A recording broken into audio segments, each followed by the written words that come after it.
Iblis laknatullah alaih, kalau disuruh dia menghafal kisah para nabi, mulai zaman Nabi Adam sampai Nabi Muhammad, di luar kepala. Kenapa? Iblis tahu setiap kelahiran para nabi. Iblis kalau disuruh menghafal Quran, kecil pak, anak bapak baru hafal Quran. Iblis hafal Quran, hafal Taurat, hafal Zabur, hafal Injil. Karena iblis tahu setiap surat, setiap Injil, setiap Taurat turun, iblis tahu. Bahkan iblis tahu asbabun nuzul itu ayat, kapan ayat itu diturunkan. Karena iblis menyaksikan ayat itu turun. Tapi kenapa iblis tak dijadikan oleh Allah kekasih Allah? Kenapa iblis tak dijadikan kekasih Allah, orang yang dekat dengan Allah? Hanya ada satu saja. Dalam diri iblis punya satu sifat. Ana khairum minkum, saya lebih baik pada kalian. Karena penyakit inilah iblis terusir dari surga.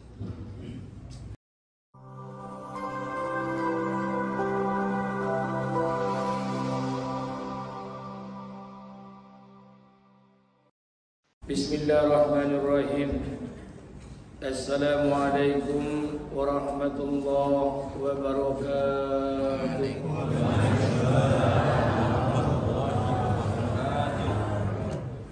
Innal hamdalillah nahmaduhu wa nasta'inuhu wa nastaghfiruh wa na'udzu billahi min shururi anfusina wa min sayyiati a'malina. Asyhadu an la ilaha illallah وأشهد أن محمدا عبده ورسوله. فقال الله تعالى في كتابه الكريم أعوذ بالله السميع العليم من الشيطان الرجيم بسم الله الرحمن الرحيم يا أيها الذين آمنوا هل أدلكم على تجارة تنجيكم من عذاب أليم تؤمنون بالله ورسوله وتجاهدون في سبيل الله بأموالكم وأنفسكم ذلكم خير لكم إن كنتم تعلمون.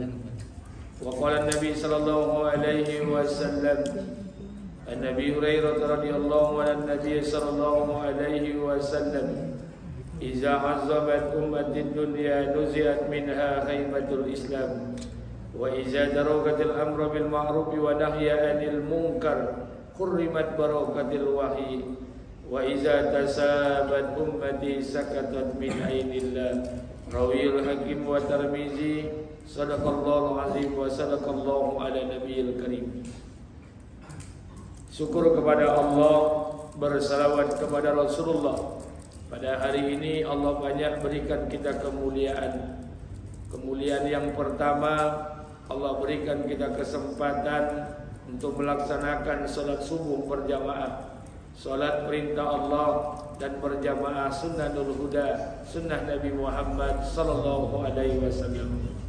Kemuliaan yang kedua, Allah berikan kita kesempatan untuk beriktikaf lebih lama dalam duduk dalam kajian-kajian. Mudah-mudahan pengorbanan kita yang hadir pada hari ini semua diterima oleh Allah Subhanahu wa taala. Amin. Kemuliaan yang ketiga, Allah Subhanahu wa taala masih berikan kita kesempatan untuk bertemu dengan minha arba'atun hurum, 4 bulan yang dimuliakan Allah. Bulan itu di antara 12 bulan Zulqa'dah, bulan Zulhijjah, bulan Muharram, dan bulan yang terjepit di antara Jumadil Akhir dengan bulan Sa'ban yaitu bulan Rajab. Dan pada hari ini 19 Zulhijjah Allah pertemukan kita dengan minha arba'atun hurum. Mudah-mudahan amal-amal kita diterima dan dosa-dosa kita diampuni Allah Subhanahu wa taala. Amin. Bapak Ibu yang dimuliakan Allah Subhanahu wa taala, pada subuh hari ini pertama saya ingin sampaikan buat kita bersama, bertepatan dengan 19 Zulhijjah. Masih momentum Zulhijjah, masih momentum bulan haji, masih momentum bulan kurban, masih momentum bulan pengorbanan. Dan ini juga dikatakan bulan Zulhijjah adalah bulan ketika seluruh amalan Nabiullah Ibrahim diterima dan diabadikan oleh Allah Subhanahu wa taala. Bapak Ibu yang dimuliakan Allah Subhanahu wa taala, pertama saya mohon maaf karena kebetulan memang kondisi fisik sangat tidak baik. Saya semalam dari Rimbo Melintang, Rokan Hilir, kemudian dari Rokan Hilir terus sampai ke Rantau Bais. Rantau Bais turun ke bawah Minas.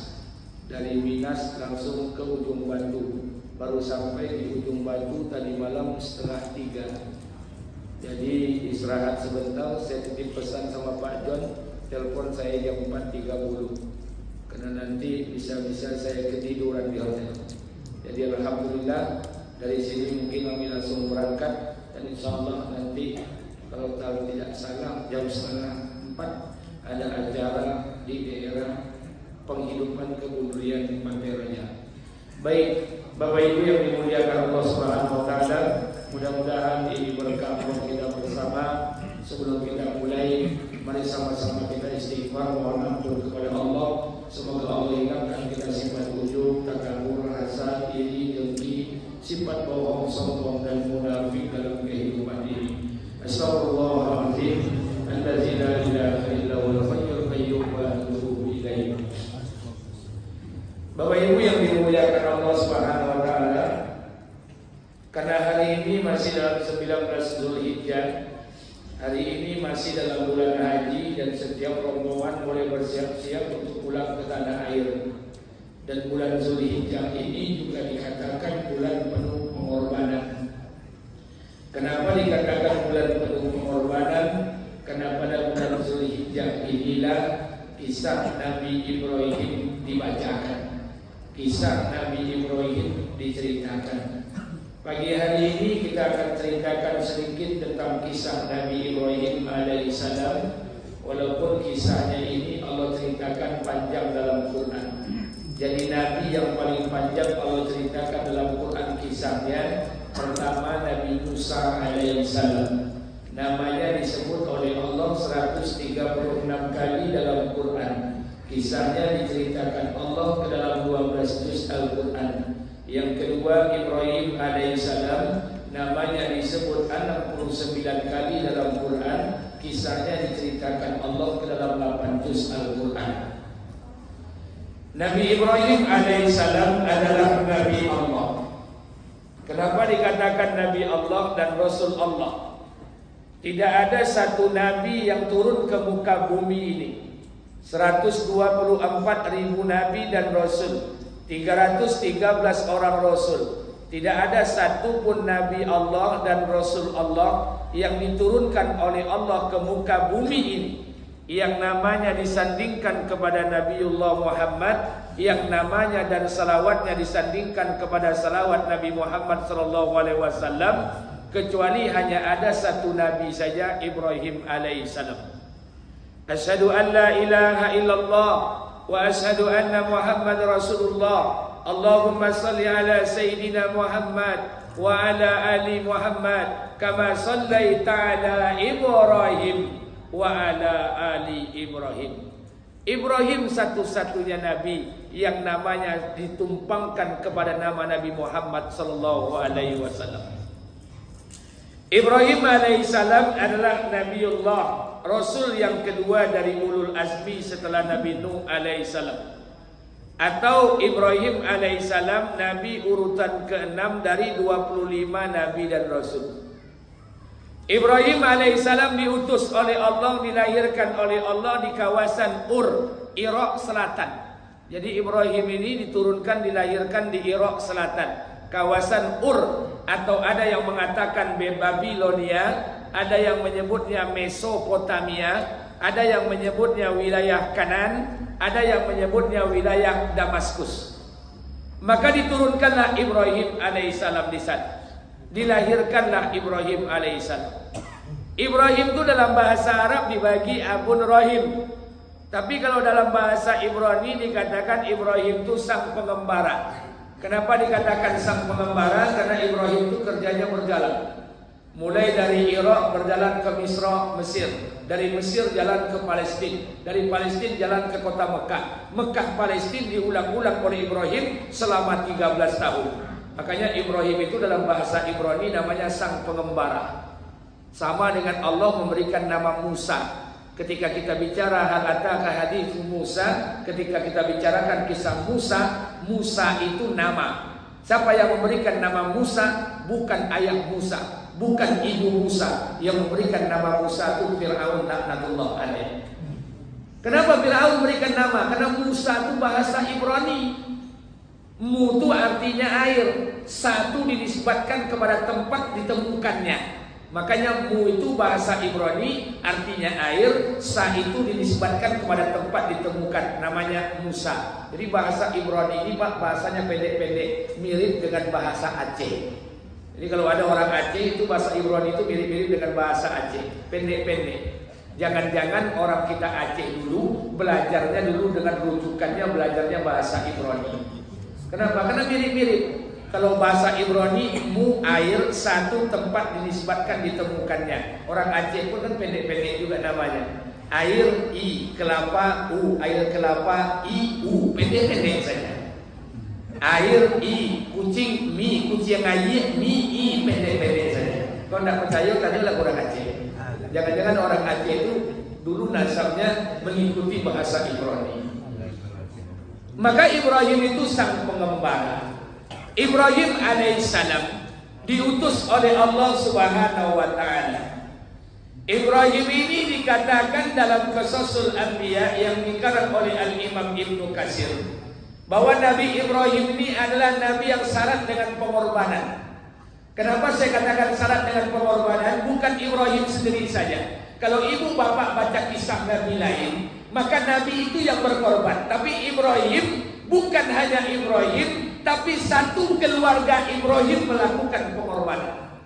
Ibrahim alaihissalam berkorban, Hajar alaihissalam berkorban, Sarah alaihissalam, Sarah istri Ibrahim alaihissalam berkorban, Ismail alaihissalam berkorban. Satu keluarga berkorban, maka pengorbanan satu keluarga ini diterima Allah, dan Allah abadikan setiap aktivitas satu keluarga ini dilegitimasi menjadi syariat dalam rangka pelaksanaan hari raya Idul Adha dan pelaksanaan ibadah haji di Makkah Al-Mukarramah. Jadi tak tanggung-tanggung kalau Allah ingin melegitimasi satu amal, kalau Allah ingin meridhoi satu amal, bukan hanya amal itu diberikan pahala, tapi dijadikan rujukan amal itu dikerjakan oleh orang sampai hari kiamat. Makanya Ibrahim ini nabi yang diterima pengorbanannya oleh Allah. Ibrahim alaihissalam diberikan gelar banyak. Pertama, Ibrahim alaihissalam diberikan gelar Khalilullah, kekasih Allah, orang yang paling tahu cara mencari sayangnya Allah. Itu gelar Ibrahim yang pertama. Yang kedua, Ibrahim diberikan gelar Abul Anbiya, bapaknya para nabi. Kenapa? Karena nabi yang lahir setelah Nabi Ibrahim itu seluruh nabi itu lahir dari keturunan Ibrahim alaihissalam. Tidak ada yang di luar Ibrahim, Pak. Jadi Ibrahim ini nabi yang ke-6. Adam alaihissalam, Idris alaihissalam, Nuh alaihissalam, Hud alaihissalam, Saleh alaihissalam, Ibrahim alaihissalam. Nabi setelah Ibrahim itu seluruhnya lahir dari keturunan istri-istri Ibrahim alaihissalam. Jadi jangan heran, makanya Ibrahim itu dikenal dengan nama Abul Anbiya, bapaknya para nabi. Apa betul Pak Ustadz? Ya, karena Ibrahim ini bukan hanya Abul Anbiya, tapi nasab Ibrahim ini sampai kepada Nabi Adam alaihissalam. Ini mengulang-ulang supaya kita menyegarkan ingatan. Ibrahim itu nasabnya itu sampai kepada Nabi Adam alaihissalam ke atas. Ke bawah itu sampai kepada Rasulullah. Sekarang kita lihat, Adam punya anak 40 orang. Salah satu di antara 40 orang tadi nama anaknya diangkat dari Nabi bernama Sis alaihissalam. Sis punya anak Anusi. Anusi punya anak Qainan. Qainan punya anak Mihlail. Mihlail punya anak Yarid. Yarid punya anak Idris alaihissalam. Idris punya keturunan Mutasalli. Mutasalli punya anak Lami. Lami punya anak Nuh alaihissalam. Nuh punya 4 anak. Kan'an, Sam, Ham, Yafid. Kan'an dihancurkan Allah. Tinggal 3 anak, Sam, Ham, dan Yafid. Dari Sam lahir anak Arfaksad. Arfaksad punya anak Salih. Salih punya anak Abil. Abil punya anak Falik. Falik punya anak Ra'u. Ra'u punya anak Sarud. Dari Sarud ini punya anak Nahur. Dari Nahur ini lahirlah anak diberi nama Azar. Atau ada yang menyebutnya Tarah. Atau ada yang menyebutnya Tari. Azar, Tarah, Tari ini punya anak namanya Ibrahim alaihissalam. Maka dikatakan Ibrahim bin Tarah, bin Nahur, bin Sarud, bin Ra'u, bin Abir, bin Falik, bin Saleh, bin Arfa, bin Sam, bin Nuh, bin Lami, bin Mutasalli, bin Idris, bin Yarid, bin Mihlail, bin Qainan, bin Anusi, bin Sis alaihissalam, bin Adam alaihissalam. Ini dah usah diingek-ingek Pak, sakit kepala ni. Tak usahlah, utak-utak piti pun dah kan ada bisa. Dah. Dengar saja. Itu jalur Ibrahim alaihissalam. Makanya Ibrahim dikatakan Abul Anbiya, bapaknya para nabi. Karena dari keturunan setelah nabi-nabi setelah Ibrahim, itu semua nabi dan rasul tak tanggung-tanggung. Setelah Ibrahim ada Musa, diberikan Taurat. Setelah Ibrahim ada Isa, diberikan Injil. Setelah Ibrahim ada Muhammad, diberikan Quran. Itu semua dari keturunan Ibrahim alaihissalam. Makanya Ibrahim dikatakan Abul Anbiya, bapaknya para nabi. Kita mau lihat Pak, kita mau sampaikan pagi ini bukan silsilahnya, apa yang dibuat oleh Ibrahim sehingga Allah jaga 19 keturunan Ibrahim menjadi para nabi dan para rasul. Itu yang mau kita buat hari ini. Saya sampaikan ini di Rantau Bais di Rohil. Datang jemaah tanya dengan saya, Pak Ustadz, kenapa kita mesti mengikuti Ibrahim? Bukankah kita punya Nabi Muhammad SAW? Saya ingin tanya buat kita bersama. Allah ceritakan dalam Quran. Apa kata Allah? Qul bal millata Ibrahim hanifa. Hai Muhammad, sampaikan kepada umatmu, ikuti jalan Ibrahim. Ibrahim itu jalan orang-orang yang lurus. Bapak tanggal 10 Zulhijjah menyembelih hewan kurban dalam rangka apa? Millata Ibrahim hanifa. Orang-orang tua kita, saudara kita berangkat ke Mekah Al-Mukarramah menunaikan ibadah haji dan umrah, mulai dari tawaf, sa'i, tahlul, wukuf, melempar jumratul ula, aqabah, wusta, itu millata Ibrahim hanifah.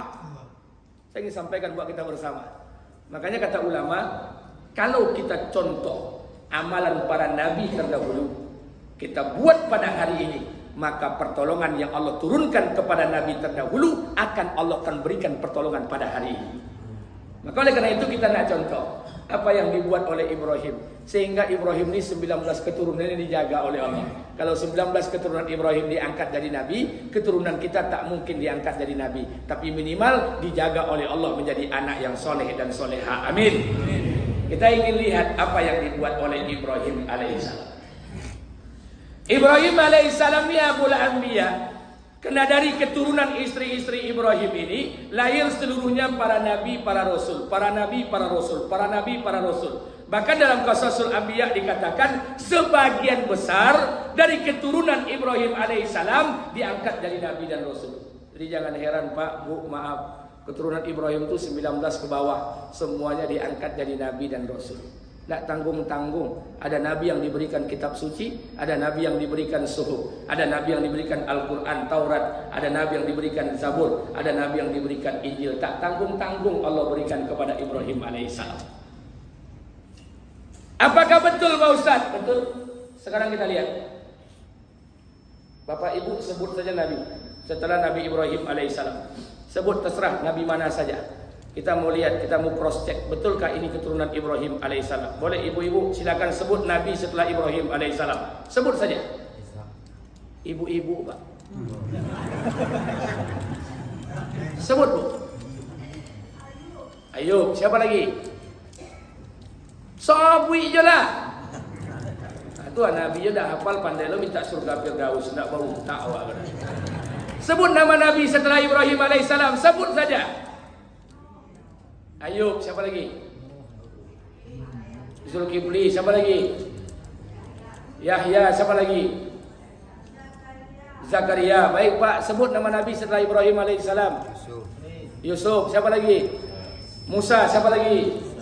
Isa, siapa lagi? Siapa? Siapa Pak? Suhaib. Soleh itu di hati. Adam, Idris, Nuh, Hud, Soleh, Ibrahim. Nah, tu tandu nabi dah hafal lah. Sebut nama. Banyak nabi, ada Musa, ada Isa, ada Zakaria, ada Yahya, ada Ilyas, ada Ilyasa, ada Shu'aib alaihissalam. Itu semua nabi setelah Ibrahim alaihissalam. Apakah betul Ibrahim ini Abul Anbiya? Kita lihat, kita cross check. Kalau salah maafkan saya. Ibrahim alaihissalam punya istri. Berapa orang bini Ibrahim? Ompe. Sudah kita pahami. Istri Ibrahim itu ompe, bukan cie, bukan dua. Yang dicantumkan oleh Allah diceritakan dalam Quran itu dua, tapi istri Ibrahim itu 4. Yang pertama namanya Sarah, yang kedua namanya Hajar, yang ketiga namanya Profesor Quraisy Shihab dalam tafsirnya Al-Misbah mengatakan Kentura, yang keempat namanya hamba sahaya Yasjur binti Amar. 4 istri Ibrahim. Ibrahim punya istri 4, punya anak 13. Coba bayangkan, anak Ibrahim itu 3 boleh, bukan 2. Yang diceritakan Hajar, Ismail, Ishak. Tapi anak Ibrahim itu 13. Istrinya itu 4. 1 Sarah, yang kedua Hajar, yang ketiga Kentura, yang keempat Yasjur binti Amar. Sarah ini istri yang pertama, lambe dapat anak. Walaupun diberi anak, dikatakan dalam Qasasul Anbiya yang dikarang oleh Al-Imam Ibnu Katsir, Sarah itu perempuan tercantik nomor 2 setelah istri Nabi Adam alaihissalam. Nah, istri Nabi Adam itu orang manusia tercantik pertama. Sarah manusia tercantik, perempuan tercantik nomor 2. Kata Al-Imam Ibnu Katsir mengatakan kecantikan dunia kau dibagi 3 aja. 30% Allah berikan kepada Hawa, istri Nabi Adam. 30% Allah berikan kepada Sarah, istri Ibrahim. 30% Allah berikan kepada Yusuf alaihissalam. Tinggallah 10%. 10% itulah dibagi-bagi di atas dunia. Untuk ibu, untuk bapa, untuk ciga, untuk bowo, untuk kondi ada dia. Dia pun yang buat bahanggan kau 10% bagi-bagi tu lah. Makanya jangan pernah saya sampaikan buat kita bersama. Maka 30% dibagi 3. Sarah itu perempuan tercantik setelah istri Nabi Adam alaihissalam. Kalau digambarkan dalam sejarah, Sarah itu orangnya pintar, arif, bijaksana, tinggi, langsing, cantik, hidungnya mancung. Kalau para ahli sejarah menggambarkan mengenai kebenarannya, wallahu a'lam bishawab. Dibayangkan, sudahlah pintar, cantik, patuh, taat, soleha, luar biasa. Jadi bayangkan bini awak, hitam, gopoh, pendek, bule, busuk, la ilaha illallah. Anda juga taat. Nah, jadi Sarah. Yang kedua Hajar, yang ketiga Kentura, yang keempat Yasjur binti Amar. 4 istri Ibrahim. Kita keluarkan dulu istri yang keempat. Istri keempat ini kita keluarkan. Karena jalur istri keempat tidak masuk jalur kenabian. Kita ambil istri yang ketiga, Kentura. Kentura ini punya anak 6. Salah satu di antara anaknya bernama Madian. Madian punya anak Yashur. Yashur punya anak Mikail. Mikail punya anak Shu'aib alaihissalam. Maka dikatakan Shu'aib bin Mikail bin Yashur bin Madian bin Ibrahim alaihissalam. Nabi. Dari istri yang kedua, Hajar punya anak diangkat dari Nabi dan Rasul, Ismail alaihissalam. Dari keturunan Ismail lahirlah baginda Nabi Muhammad sallallahu alaihi wasallam. Muhammad bin Abdullah bin Abdul Muttalib bin Hasim bin Abdul Manaf bin Qusay bin Kilab bin Murrah bin Ka'ab bin Ghalib bin Fil bin Malik bin Nadar bin Kinana bin Mudrika bin Mudar bin Ma'ad bin Ilyas bin Adnan bin Ismail alaihissalam bin Ibrahim alaihissalam. Nabi. Dari Sarah dilahirkan oleh Allah, lambat dapat anak, tapi dapat anak 1 saja. Jadi ingat, Ishak dan Ismail itu selisihnya 14 tahun. Siapa yang lebih tua? Ismail lebih dulu lahir, baru Ishak. Jaraknya 14 tahun.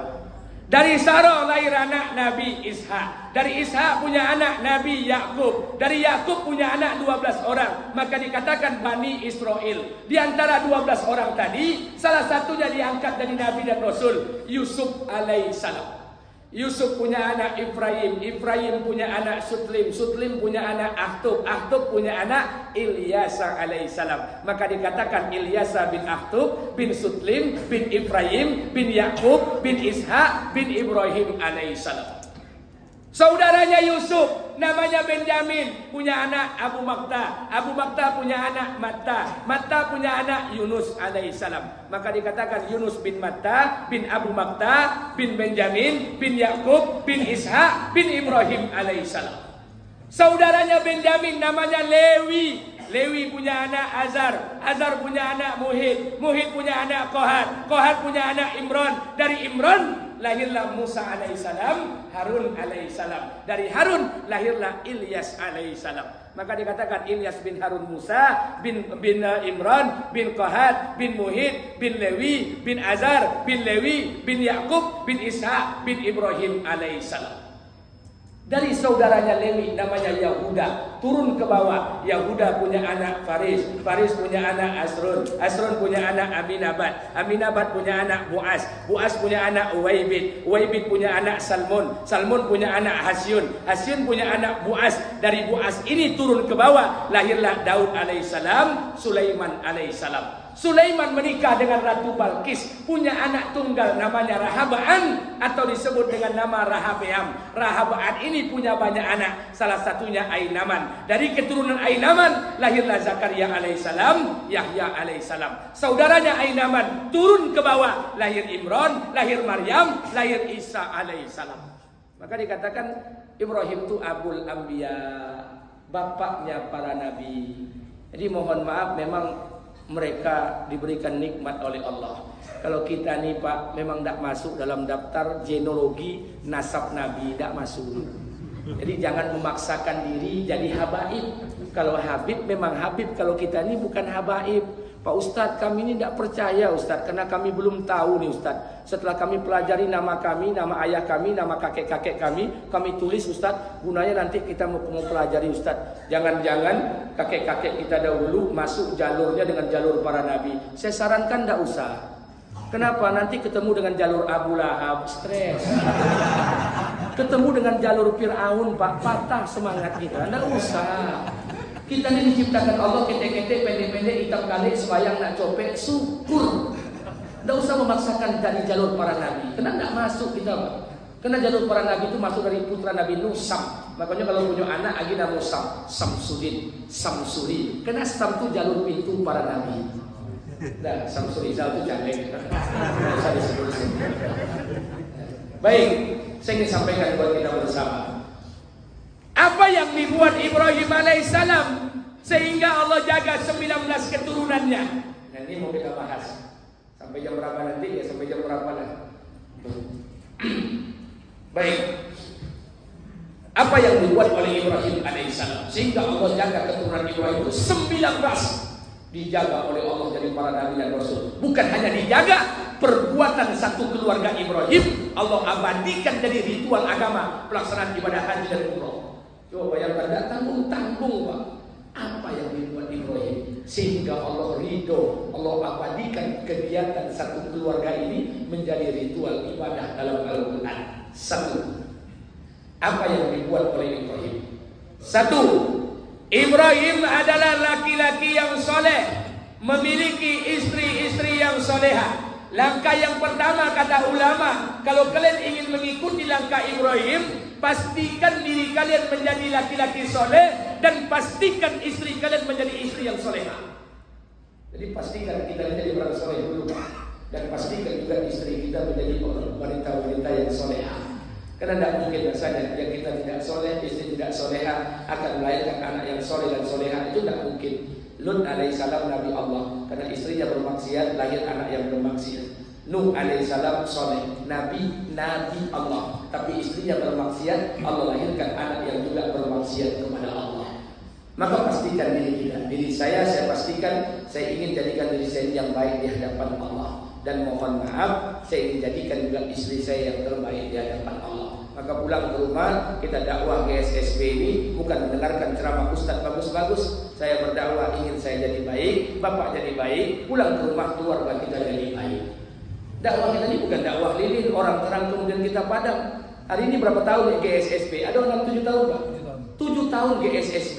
Ada yang suaminya ke masjid sudah 7 tahun, di mana ada GSSB datang. Tapi istrinya tak pernah datang ke masjid, istrinya membuka aurat, istrinya bermaksiat. Atau sebaliknya, ada ibu-ibu di mana ada ceramah selalu datang, tapi tak pernah bawa suaminya. Ibu-ibunya rajin sholat duha, sholat isra, tapi suaminya rajin di meja domino, rajin bermaksiat, meninggalkan sholat. Hati-hati.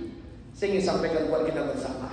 Dakwah itu agar diri kita lebih baik. Maka pulang ke rumah, pastikan suami kita, diri kita menjadi orang yang baik, dan pastikan juga istri-istri kita menjadi wanita yang terbaik. Itu syarat yang pertama. Berat besar, berat. lebih romak mendidik bini orang pada mendidik bini awak. Kalau tidak percaya, taruh pada bini orang. Ya. Makanya saya kan tidak berani dulu menyampaikan perkara ini karena saya belum nikah. Tapi setelah saya nikah nih, masya Allah. Dulu saya tidak percaya, saya memang anti dulu. Dulu saya tidak percaya, ada informasi saya dapat ada suami-suami takut istri. Itu saya tidak percaya. Dari mana dong datangnya suami bisa takut ke bini? Nan bakrojo lakinya, nan pegawai lakinya, nan BPKB atau namo lakinya, oto ate namo lakinya, rumah sertifikat ate namo lakinya, yang kepala dinas lakinya, yang eselon lakinya, yang kayo omak lakinya, yang punya sawit lakinya, yang S1, S2, S3 lakinya. Bini itu tamat SMA, masa ada laki yang takut dengan bini? Tidak percaya. Tapi setelah menikah baru ambo tahu memang agak bini. Baru ambo tahu bini itu memang banyak masalah. Sulit untuk mendidik istri, sulit. Memang sulit. Istri itu sama seperti bambu, di kue-kuean patah, di lambe-lambean melawan. Makanya butuh pengorbanan, iya. Butuh tangisan air mata, iya. Untuk apa? Untuk menjadikan istri kita yang terbaik. Kadang Pak, ini mohon maaf, Bapak Ibu jangan bayangkan Ustaz ini kalau ceramah pasti rumah tangganya sakinah mawaddah warahmah. Belum tahu. Kenapa belum tahu? Karena saya ini bukan nabi, istri saya bukan bidadari. Kita sama-sama belajar jadi orang baik. Kita yang hadir ke sini semuanya orang jahat, orang buruk penuh dengan dosa. Kita belajar ingin jadi orang baik. Jadi jangan disangka para ustaz yang ceramah itu pasti rumah tangga yang sakinah. Enggak, kadang-kadang ada ustaz tuh yang ramah, senyum, bininya ngomong. Ada yang suaminya curang, merimpah, bersedekah, zakat, lancar, bininya kiki, sempili, la ilaha illallah. Karena kita ini bukan nabi, kita ini belajar. Saya pastikan jadi saya menjadi orang baik, jangan pastikan juga istri-istri saya menjadi orang baik. Sulit berdirinya, sulit. Makanya di masjid apa ketika itu halal bihalal saya sampaikan. Dulu ketika saya kan tidak pernah membuka lemari istri saya, jarang. Jadi kalau istri saya itu ada lemari baju-baju dia kan saya jarang meng-cross check itu jarang. Paling-paling masuk kamar istirahat, ada yang mau diketik kemudian istirahat. Suatu ketika saya buka lemari istri saya, la ilaha illallah. Saya hitung baju jubah gamisnya di angin, pakai angin 87 pasang. Inna lillahi wa inna ilaihi raji'un. Terus saya di rumah, saya tanya dengan istri, Dek, ya, tadi kita hitung sama gamis adik. Gamis yang gimana? Dalam lemari. Oh, apa pula dia hitung? Adiknya tidak pernah hitung. 87 pasang. Terpakai semuanya. Tak apa-apa ini itu ya kurang. Baju untuk RW beda, baju arisan dasar wisma beda, baju arisan PKK beda, baju acara macam-macam. Saya bilang kalau tidak terpakai, sediakan. Nanti Allah berikan keberkahan. Entah apa sebabnya, semangatnya malam itu dia. Diambilnya baju di angin itu, diturunkan angin, dikulung kucing masuk koran, diteleponnya semua kawan-kawannya. Datanglah rumah, penuh rumah ketika bisa tengok. Masya Allah, alhamdulillah. Bagi saya senang saya. Pagi besok saya berangkat ke kantor. Pulang kerja jam 2 sore, ambo tengok di rumah tidak ada orang. Lalu bini ambo, sekali ambo buka kamar, lah dulu ompek bungkui plastik Ramayana. Jadi memang seperti itu, Pak. Istri ini perlu diingatkan terus. Kenapa? Maaf, ini mohon maaf ya. Saya sampaikan kepada bapak-bapak, Pak, perempuan itu rahasianya 3 saja. Saya ingat, tolong jangan beritahu dengan perempuan. Rahasia perempuan itu 3 saja. Sampai hari kiamat fitrahnya tidak pernah berubah. 1, apa fitrah perempuan? Fitrah perempuan pertama pencemburu. Batino pun pencemburu. Jadi kalau ada bini awak semenjak nikah, awak jalan sama perempuan lain, kemudian hendak cemburu. Coba bapak bawa masuk kamar periso elok-elok batino atau enak. Fitrah perempuan itu cemburu. Yang kedua, fitrah perempuan itu apa? Panele, pancengeng, panani.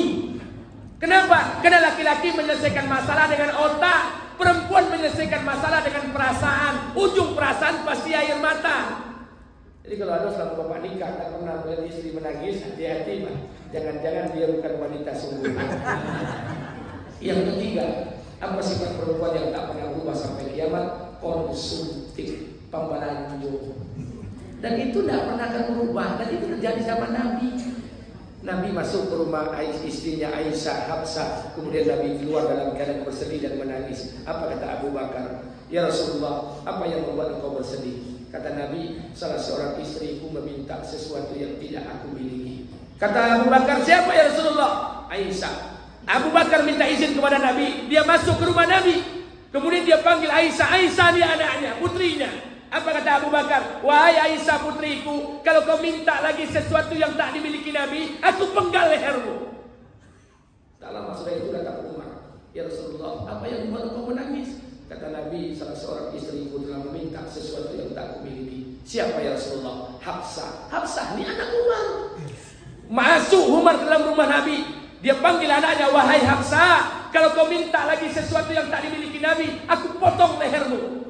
Karena peristiwa itulah turun asbabun nuzul ayat. Apa kata Allah? Hai Muhammad, katakan kepada istri-istrimu, kalau mereka minta dunia, kami berikan dunia kepadamu. Tapi ingat, kami ceraikan mereka darimu. Artinya dari dulu Pak, konsumtif itu dari dulu. Makanya jangan heran kalau istri-istri kita itu mengkonsumtif. Dia GPT 10.000 dimasaknya sayur bayam. Dia GPT 50.000 dimasaknya gulai ayam. Dia GPT 20 juta dibolinya ome 10 mayam. Adio. Siapa bilang Pak? Oh enggak Ustaz, istri saya soleha. Sama. Yang soleha enggak soleha sama. Enggak percaya coba pagi itu. Bini awak enggak soleha, lagi GPT 10 juta. Poinnya ke Pekanbaru ke MP dibolinya handphone 9.999.000. Adio. Yang soleha pakai nikop, pakai kudang, pakai cadar, pakai manset, pakai kos kaki, agi 10 juta. Poinnya ke Pekanbaru, dibolinya ke Kauna, jubah gamis 1 stel 800.000, dibolinya 2 boleh stel. Tande yo. Produknya beda, pemelanjonya sama. Jadi sama itu fitrah, Pak. Enggak usah dirubah, saya enggak pernah, saya nengok istri saya saja. Istri saya nengok tiap hari tibonya pakai apa lah, pakai tibo ya. Tengok baju. Memang seperti itu perempuan. Maka saya ingin sampaikan buat kita bersama, mendidik perempuan ini gampang-gampang susah. Gampang-gampang susah. Makanya perempuan itu terbuat dari tulang sulbi. Tulang sulbi itu tulang yang paling bengkok. Sampai kapanpun tidak mau lurus. Kalau dipaksakan dia patah. Oleh karena itu dia butuh suami untuk membimbingnya. Memang seperti itu fitrah perempuan. Makanya seumur hidup, semenjak saya nikah tahun 2006 sampai dengan sekarang, saya tak pernah jalan bersama istri saya, apalagi mendampingi istri saya ke pasar. Tak pernah. 2 kali cuma pengantin baru, hari pengantin yang kedua, itu pun dek mintuo menyuruh. Setelah itu tidak ada lagi. Kenapa? Karena ujung daripada aku mengawani bini ke pasar tuh ujungnya bercokah. Makanya kalau istri ke pasar di mobil, di BPSTNK, pergi lah, ajak anak nih uang, belanja. Saya di rumah di handphone, duduk tidur. Kenapa? Karena tidak bisa, Pak. Saya sudah coba sekali dengan istri saya. Bi, di warung itu mahal Ajinomoto. Berapa? 100 rupiah satu. Terus ke pasar saya Bi, di pasar 300 Ajinomoto. Ayolah, saya pergi mengawani dia ke pasar. Mengawaninya beli Ajinomoto itu ompe jam. Menungguinya makan es teh, makan sate, opok sempurna sebungkui 1.000 lagi. Itu ujungnya bercokak jadi. Jadi percuma saja. Makanya saya tak pernah dengan istri saya pertama mengawali ke pasar. Kalau ibu-ibu dan bapak-bapak bisa. Kalau saya memang tidak bisa. Yang kedua, saya tidak pernah memberikan hadiah buat istri saya. Hadiah yang selalu berikan itu uang. Kalau barang tidak pernah. Oh surprise, agi barang kepada bini tidak pernah. Amulah cubo loh. Ujungnya bercokak. Koi ambo umroh, sampai di umroh ambo berangkat 2003 boleh, 4 boleh, 5 boleh, 6 boleh, 7 boleh. Otang bulan Februari berangkat umroh. InsyaAllah bulan 10 aku berangkat umroh, bawa rombongan 43 orang. Berangkat ambo umroh, ambo bolilah bukan pakaian di depan Masjidil Haram yang hamsarial itu murahan tuh. Di toko. Tahu Bapak Ibu berapa harganya? 800 rial. Dikali 4.000. 800 kali 4 hampir 3 juta. Coba bayangkan, harganya luar biasa. Surprise buat istri. Oh bolilah abaya warna hitam, masukkan di kotak, kasih pita, masukkan. Ulang umroh selesai. Abi kata anak-anak datang ke rumah, ya keluarkanlah ibu, omak, mintu, kasih-kasih. Malam hari untuk adik mana Bi? Oh ada dong, untuk ayam bebek khusus. Bukalah kopor dulu. Nih untuk ayam bebek khusus bukanya. Wih mantap ini bukanya. Berapa harga Mi? 680 rial. Langsung dia ambil handphone kali. Mahalnya Mi. Oh iya dong, namanya untuk bebek. Sekali dibukanya warnanya hitam. Aku deh warna hitam. Kenapa coklat? Aku betina aku tak bau tak. Tentu aku ni makanya aku tak pernah beli baju untuk isteri. Kopi tea belanja lah kau tu lah. Dek warna salah juga. Tapi kalau awak warna salah, dibolehinnya baju awak. Nih Bi, adik belikan untuk Abi baju. Ngapa pula warna kuning? Lah syukur diboli. Jadi memang seperti itu perempuan. Mendidiknya tuh sulit. Sama, maka butuh waktu untuk mendidiknya. Pastikan istri kita, diri kita menjadi wanita yang terbaik. 2. Yang kedua, apa yang dibuat Ibrahim alaihissalam? Ibrahim alaihissalam yang kedua, setelah dia pastikan dirinya menjadi orang yang baik, istrinya menjadi orang yang baik, yang kedua Ibrahim berdakwah. Dengan siapa berdakwah? Azar. Azar ini menurut para ulama sejarah dikatakan satu, ayah Ibrahim, yang kedua paman Ibrahim. Tapi saya lebih sepakat mengatakan paman. Kenapa? Abu Darda pernah berkata, sesungguhnya Nabi Muhammad SAW bersabda, ayah-ayahku, ibu-ibuku, tidak ada satupun yang termasuk orang-orang berbuat zalim. Maksudnya keturunan ke atas. Bukankah azan itu membuat berhala? Bukankah azan itu membuat patung? Saya lebih sepakat azan ini dikatakan sebagai paman. Ayah Ibrahim sudah meninggal dunia. Tapi kalau ada bapak mengatakan azan itu ayahnya, silakan. Namanya sejarah. Maka Ibrahim berdakwah dengan Azar, berdakwah dengan pamannya, karib kerabatnya, yang akibatnya Ibrahim terusir dari rumah tangga, dari keluarganya. Bukan hanya berdakwah dengan pamannya, Ibrahim juga berdakwah dengan penguasa ketika itu, Namrud laknatullah alaih. Jadi langkah kedua kalau ingin dijaga oleh Allah anak-anak kita menjadi anak yang soleh dan solehah, buat dakwah. Pikirkan agama, ajak keluarga yang terkecil di lingkungan kita untuk taat kepada Allah. Ajak istrinya, ajak anak kita, dudukkan sama-sama. Pernah kita dudukkan anak istri suami, sampaikan agama kepada mereka. Dudukkan kepada mereka, tangisan kita hari ini akan berguna daripada tangisan esok tak berguna lagi di hadapan Allah. Maka hidupkan di dakwah. Dakwah kepada keluarga kita, dakwah kepada para penguasa. Namrud laknatullah alaih. Makanya sesama keluarga dakwah. Kemudian petinggi-petinggi kampung kita di dakwah juga. Mulai dari RT-nya, RW-nya, lurahnya, camatnya, ajak mereka ikut di SSB ini. Coba katakan Pak, yang Pak RT yang datang hari ini, katakan Pak RT. Nah, penyakitnya kok. Pak RW. Lah satu, si orangnya ini punya. La ilaha illallah. Mana Pak RT? Pak RT masjid Mukimin ini. Kalau yang lain oke lah pendatang musafir. Yang Mukimin, RT-nya berapa ini Pak? RW berapa RT Pak RW? 2 RT, mana berdua-duanya? Ini penyakit luar kota. Makanya dikatakan dalam Quran, Allah ceritakan, wa iza aradna an nuhlika qaryatan amarna. Sebelum kami hancurkan satu negeri, satu kampung, satu RT, satu Indonesia, satu wilayah, satu kecamatan, satu RW.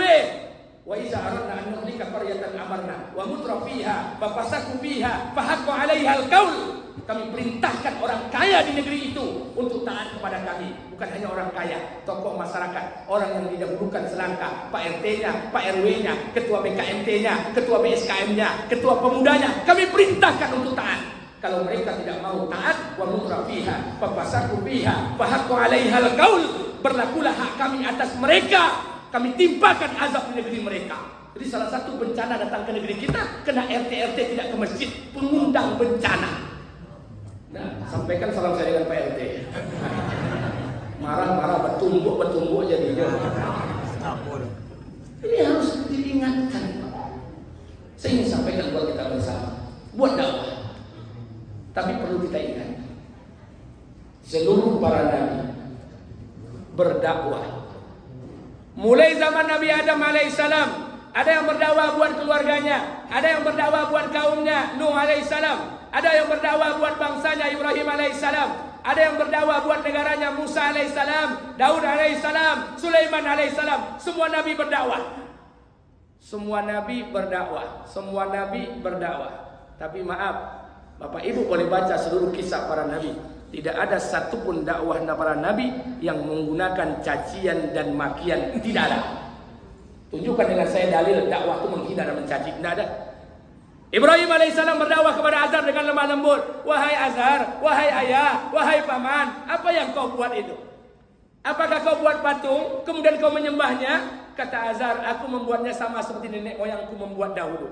Kata Ibrahim, sesungguhnya engkau berada dalam kesesatan yang nyata. Bertobatlah kepada Allah. Ibrahim alaihissalam datang kepada Namrud. Wahai Namrud, berimanlah engkau kepada Allah. Kata Namrud, siapa itu Allah? Allah lah yang menciptakan saya, yang menciptakan engkau, yang memberikan kekuasaan kepada saya, yang memberikan kekuasaan kepada engkau. Dialah yang menghidupkan dan mematikan. Apa kata Namrud? Kalau hanya menghidupkan dan mematikan, aku pun bisa. Diambil dua orang laki-laki, satu dimatikan, satu dihidupkan. Apa kata Namrud? Analogi yang sangat konyol. Aku bisa menghidupkan dan mematikan. Ibrahim berdakwah dengan lemah lembut. Musa alaihissalam berdakwah kepada Firaun beserta Harun. Izhab ila Firaun, wahai Musa, wahai Harun, pergilah engkau kepada Firaun. Ajak Firaun taat kepadaku, kata Allah. Izhab ila Firaun. Kata Firaun, kata Allah kepada Musa alaihissalam. Apa kata Allah? Wahai Musa, berlemah lembutlah engkau kepada Firaun. Mudah-mudahan dengan kelembutan itu Firaun itu dapat hidayah. Musa lebih baik dibandingkan kita, Pak. Harun lebih soleh dibandingkan kita. Firaun lebih kejam dibandingkan penguasa kita. Apa dalilnya kita berdakwah dengan mencaci dan menghina? Tidak ada, Pak. Tidak ada dalil cacian hinaan, tidak ada. Makanya satu hari setelah Lebaran itu hari Kamis. Hari Jumat saya diundang Pak Kapolda. Acara Bayangkara ke-77. Semua Polres menyaksikannya. Datang Kapolres semuanya. Kebetulan pembicaraan sebelumnya dengan Pak Wakapolri, Pak Gatot. Saya jumpa dengan Pak Gatot, Asop Agung Setia, yang dahulu Kapolda Riau, sekarang jadi Kapolda Sumatera Utara. Duduk bertiga dengan saya, dengan Pak Kapolda Riau. Dan kebetulan dengan Wadil Bimasnya. Kemudian dia minta saya untuk acara HUT Bayangkara ke-77. Hari Jumat, ba'da sholat Jumat jam 2 di lantai 5 Polda Riau. Dihadiri oleh seluruh umat pemeluk beragama lintas agama. Judulnya apa? Nasionalisme, moderasi beragama, menangkis daripada pemahaman radikal di kalangan umat beragama dalam rangka menyongsong pemilu damai. Yang datang Katolik, Pastor, Protestan, Hindu, Buddha, Islam, 5 agama, lintas agama datang. Kemudian saya diminta berdoa di sana oleh Pak Kapolda. Saya datang saja. Saya sampaikan dengan beliau di sana. Bapak Ibu yang dimuliakan Allah. Apa kata saya di sana?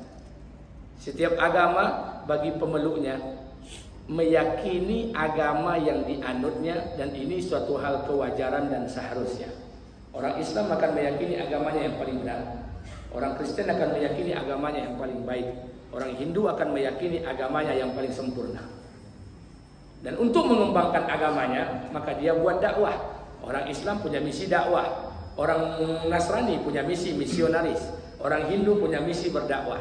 Mereka semua dakwah. Tapi Bapak Ibu perlu saya jelaskan, seluruh para nabi mulai zaman Nabi Adam sampai Rasulullah, tidak ada satupun yang nabi berdakwah dengan menggunakan cacian, makian, hinaan, bulian. Tidak.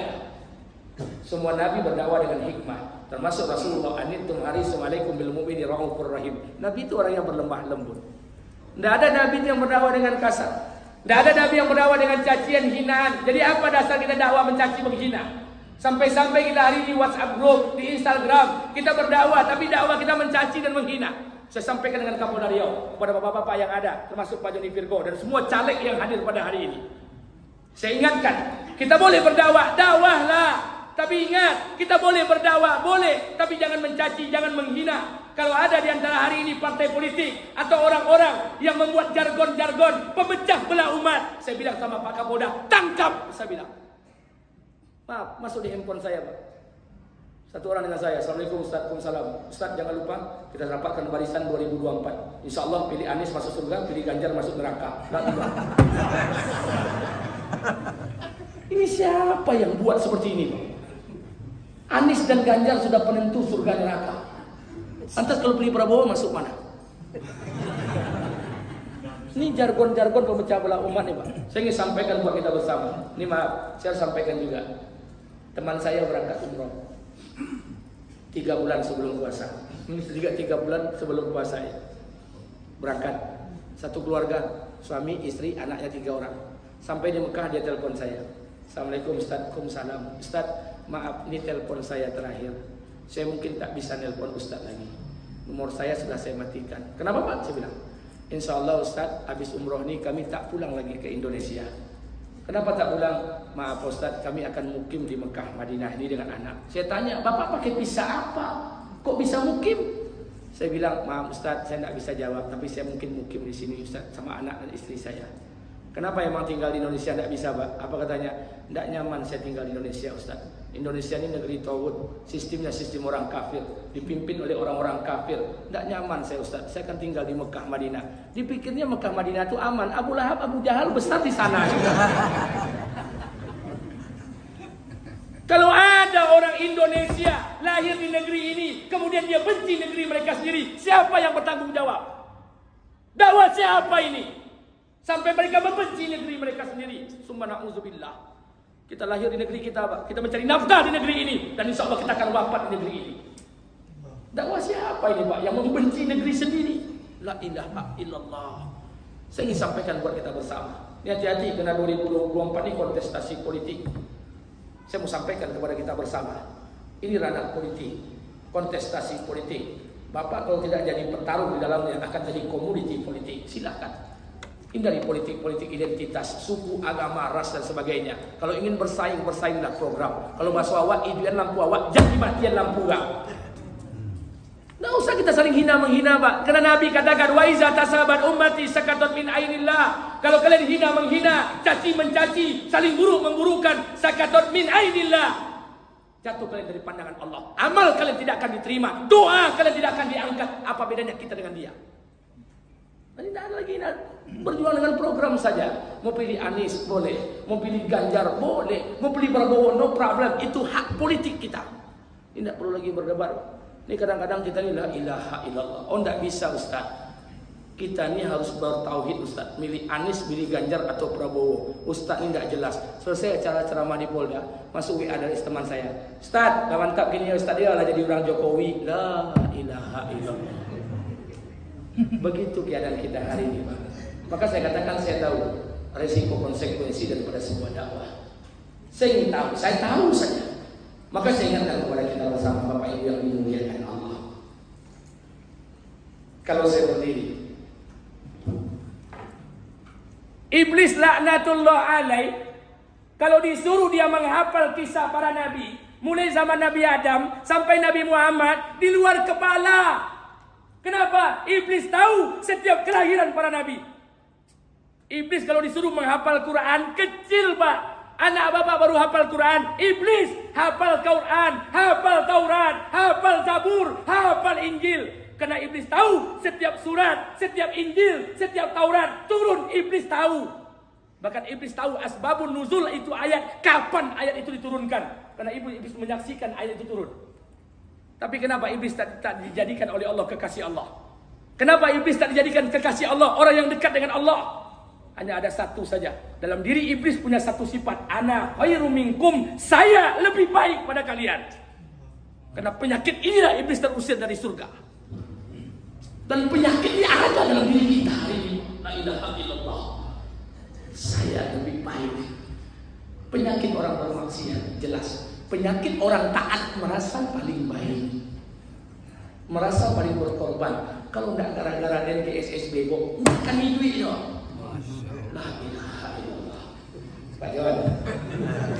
Kalau itu peluru ditembakkan semua arah. Dan konek-konek tumbang-tumbang. Kita ingin baik. Penyakit orang taat itu merasa paling baik. Merasa paling berkorban untuk agama, merasa paling berjasa buat pengorbanan, merasa paling alim, merasa paling hebat. Ana khairum minkum. Apa bedanya dengan iblis? Saya lebih baik dari kalian. Penyakit ini yang datang pada orang yang taat. Maka kita tidak belajar, kita ngaji ini makin baik, bukan makin buruk. Kita makin baik, ngaji ini makin baik, ngaji ini makin baik. Ini yang saya sampaikan di hadapan Polda.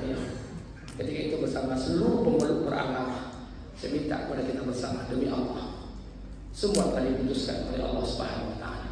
Yang paling penting di ta'aruf kita saling memahami di antara kita. Tidak ada lagi perdebatan, tidak ada lagi pergeseran di antara kita. Karena kita ini maaf Pak, kita ini negeri Indonesia. Ulama-ulama kita dahulu membentuk negara ini dengan dasar-dasar keislaman, telah mempertimbangkan kemajemukan pluralisme. Ada agama Kristen, Katolik, Protestan, ada agama Hindu, Buddha, ada agama Islam. Mereka telah mempertimbangkan, maka dibuatlah konsep namanya musyarakah. Musyarakah itu diterjemahkan dalam bahasa kita masyarakat. Siapa itu masyarakat? Orang yang hidup bersama. Kalau dia sudah hidup bersama dan saling bertanggung jawab bersama, maka nama-nama masyarakat dirubah lagi. Kullukum ra'in wa kullukum mas'ul ra'iyah, namanya ra'iyah. Ra'iyah diterjemahkan bahasa kita rakyat. Rakyat itu orang yang hidup bersama dan orang yang bertanggung jawab bersama. Tanggung jawab keamanan, tanggung jawab ketertiban, tanggung jawab hidup bersama. Kalau sudah namanya rakyat, mohon maaf, apalagi kita buat kafir kepada mereka. Kafir kan orang yang dikafirkan Allah dalam Quran. Qarun, Haman, laknatullah alaihi. Tapi jangan kau kafirkan saudaramu, tetanggamu. Jangan kau kafirkan orang yang tidak satu manhaj denganmu. Ini keadaan kita hari ini, Pak. Maka saya minta kepada kita bersama di ta'awun, kita saling memahami di antara kita. Dakwah-dakwahlah, tidak ada dakwah para nabi yang dengan cacian, dengan hinaan, dengan bulian, tidak ada. Semua nabi itu berdakwah dengan hikmah. Karena hidayah ini punya Allah. Maka dikatakan oleh Allah dalam Quran, apa kata Allah kepada Muhammad? Hei Muhammad, ini bukan urusanmu, kata Allah. Awiyatu wa alaihim, apakah Allah akan menerima taubatnya? Aw yu'azibuhum, atau Allah akan mengazabnya? Itu bukan urusanmu, ini urusanku, kata Allah. Kita tak tahu, Pak. Jangan-jangan kita yang ikut di SSB sebelum sakratul maut, Allah sesatkan kita mati dalam keadaan suul khatimah. Jangan-jangan orang yang tidak pernah di SSB, tidak pernah sholat, tapi sebelum akhir hayatnya Allah berikan taufik dan hidayah, dia mati dalam keadaan husnul khatimah. Karena kita tidak tahu. Makanya mohon maaf, berkawan dengan orang bermaksiat tidak ada tuntunannya, dan merasa paling taat juga tidak ada syariatnya. Jadi kita ini biasa saja, Pak, legowo saja, Pak, buat saja. Kita tak tahu Allah meletakkan ridhonya di amal kita yang mana, kita tak pernah tahu. Makanya jangan sepelekan amal-amal kita. Ibu-ibu, bapak-bapak sekalian, ini mohon maaf, saya ingin sampaikan buat kita bersama. Ini perlu diluruskan. Dan insya Allah masing-masing Polres besok akan ada pembinaan terhadap polisi-polisi RW, terhadap moderasi beragama. Saya tidak mengatakan sekuler dan sebagainya. Saya ingin meluruskan pemahaman kita di antara umat beragama. Kalau ingin bertakwa, bertakwalah kepada Allah. Jangan pasangkan sepatu kita dengan kaki orang lain. Maaf, saya tidak makan ayam yang dipotong di pasar. Karena bagi saya ragu orang di pasar itu menyebut nama Allah atau tidak. Itu bagi saya. Tapi jangan paksa orang lain untuk tidak membeli ayam di pasar. Betul, nah, saya tidak pakai ajinomoto karena menurut saya. Tapi jangan paksa orang lain untuk tidak beli ajinomoto. Takwa itu pakaian kita. Jangan dipasok kaki awak dengan sepatu orang lain. Kenapa takwa ini pakaian pribadi itu seperti ini? Kita memahami agama, Pak. Indah beragama ini, Pak. Karena kita tak tahu Allah meletakkan ridhonya di amal kita yang mana. Maka sekali lagi saya ingatkan kepada kita bersama, semua caleg yang akan mencalonkan diri dan legislatif, yang telah nanti keluar daftar DCT-nya dari partai mana saja, bersaing program lah. Tapi ingat, saya ingatkan kepada kita bersama, jangan mencaci-caci, jangan menghina, jangan membuli demi Allah, jangan menghina sakatan min ainillah. Harga kalian akan jatuh di mata Allah, doa kalian tidak akan diijabah, amal-amal kalian tidak akan diterima oleh Allah Subhanahu wa taala. Majulah. Yang dekat dengan pimpinan, dekat dengan pemerintah, dakwah pemerintah. Yang kita jauh dari pimpinan yang tak mungkin ke istana mereka, ambil wudhu, doa, angkat tangan, menangislah agar Allah berikan kita pemimpin yang terbaik di negeri kita yang kita cintai ini. Kalau seperti ini orang beragama, Masya Allah, Allah akan turunkan keberkahan dalam umat beragama ini, dan Allah akan menjadikan negeri kita di negeri yang aman, negeri yang diberikan oleh Allah keberkahan, mulai dari timur, barat, utara, dan selatan. Allah lahirkan keberkahan dari perut-perut bumi ini, Allah turunkan keberkahan dari langit-langit ini. Mudah-mudahan kita yang hadir pada hari ini dalam rangka menyambut kontestasi politik 2024, saya ingin ingatkan kepada kita bersama, kita jaga keamanan dan ketertiban kita bersama demi Allah. Hidupkan lampu kita, jangan matikan lampu orang. Bersainglah, tidak ada lagi mulai hari ini di WA, di WhatsApp group, di email, di TikTok dan sebagainya, tidak ada lagi cacian, tidak ada lagi bulian, tidak ada lagi hoax dan sebagainya. Saya ingin sampaikan buat kita bersama, jalani kehidupan kita ini. Allah lebih tahu siapa yang terbaik yang akan memimpin negeri ini. Saya ingin ingatkan dulu Nabi berperang menyebut Allahu Akbar, orang kafir yang dilawannya. Hari ini Anies bertakbir, Ganjar bertakbir, Prabowo bertakbir, saya bertakbir, tuan-tuan bertakbir, lantas siapa yang kafir? Maka saya ingatkan kepada kita bersama, maka introspeksi diri kita demi Allah. Jangan terpasing dengan jargon-jargon yang akan memecah belah umat kita ini. Mudah-mudahan ini berkah buat kita bersama. Hari sudah 6:30 lewat. Terakhir saya ingatkan kepada kita baru 2 kisah dilakukan Ibrahim. Ada berapa yang dibuat oleh Ibrahim dalam Quran? Allah ceritakan 7 yang Allah lakukan dari Ibrahim dalam Al-Quran. Kalau ke-7 ini Bapak Ibu lakukan, Allah akan jaga anak keturunan kita 19 keturunan ke bawah. Allah akan jaga menjadi anak yang soleh dan soleha. Amin. Amin ya rabbal alamin. Ini mungkin yang dapat saya sampaikan pada pagi hari ini. Sekali lagi saya atas nama pribadi mohon maaf yang sebesar-besarnya untuk buat Bapak Ibu sekalian yang dimuliakan Allah. Karena kita ini tidak lama di kehidupan dunia ini, karena kita juga tidak akan pernah lama di kehidupan dunia, pasti kita akan berangkat menuju Allah. Saya minta kepada kita bersama Bapak Ibu yang dimuliakan Allah, khusus bagi yang caleg-caleg yang akan maju kontestasi. Siapa? Saya Pak Joni Bilbo siapa? Yang akan maju siapa? Saya Pak Joni. Ada leh, bisiko. Apa? Duo. Mana leh? Dua, dokter maju dah. Baik, saya ingatkan saja, persiapkan diri kita demi Allah. Di Kuantan Singgi, tempat mak saya lahir tahun 5 tahun yang lalu. Daftar keluar DCT luar biasa, sepanduk dan tercinta 200, hijau pun mati dulu. Saya ingatkan saja, kita tak tahu kapan kita akan diberangkatkan oleh Allah. Ini hanya senda gurau saja, main-main saja. Kita duduk bersama, berkawan bersama. Mohon maaf, kadang-kadang satu rumah tangga pun belum tentu memilih kita.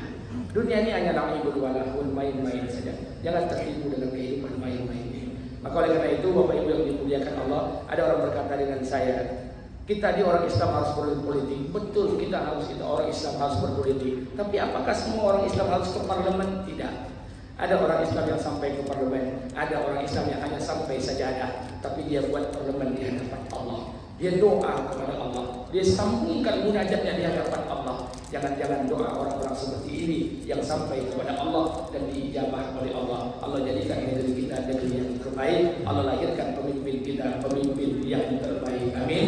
Amin ya rabbal alamin. Lebih dan kurang saya mohon maaf. Subhanallah wa bihamdika, asyhadu an la ilaha illa anta, astaghfiruka wa atubu ilaik. Assalamualaikum warahmatullahi wabarakatuh.